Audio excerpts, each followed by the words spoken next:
dissertation. L'analyse du sujet ne suffit pas, il faut le problématiser, c'est-à-dire creuser sous la surface pour identifier où se trouve son problème, le point ambigu qui est sujet à débat et que l'on va pouvoir discuter. Je vous invite à visionner la vidéo précédente pour l'analyse du sujet. On va donc approfondir l'analyse du sujet que l'on a faite dans cette vidéo. On se pose par exemple des questions sous forme d'alternatives avec « ou ». Par exemple, les contemplations expriment-elles seulement de la souffrance ou aussi des émotions positives ? La souffrance n'est-elle que négative ou est-elle aussi vectrice de beauté par la forme poétique ?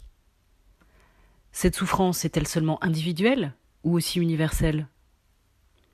Cela va nous permettre de reformuler la question initiale sous la forme d'une alternative, d'un problème à discuter et donc d'une problématique.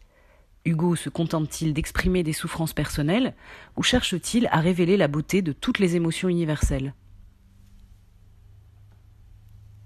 Le plan dialectique sera donc la réponse décomposée de la problématique en plusieurs étapes de réflexion.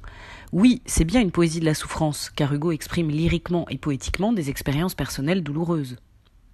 Mais ce n'est pas que cela, puisque le recueil exprime aussi bien d'autres émotions et expériences positives. Finalement, peut-être que la souffrance, qui fait partie de la vie et de l'histoire de tous, peut être magnifiée par la beauté poétique. Le raisonnement forme donc une sorte de pyramide. La thèse et l'antithèse posent le débat de manière binaire, oui, mais, tandis que la synthèse vient en quelque sorte réconcilier les deux positions opposées en proposant une troisième voie qui va les mettre d'accord.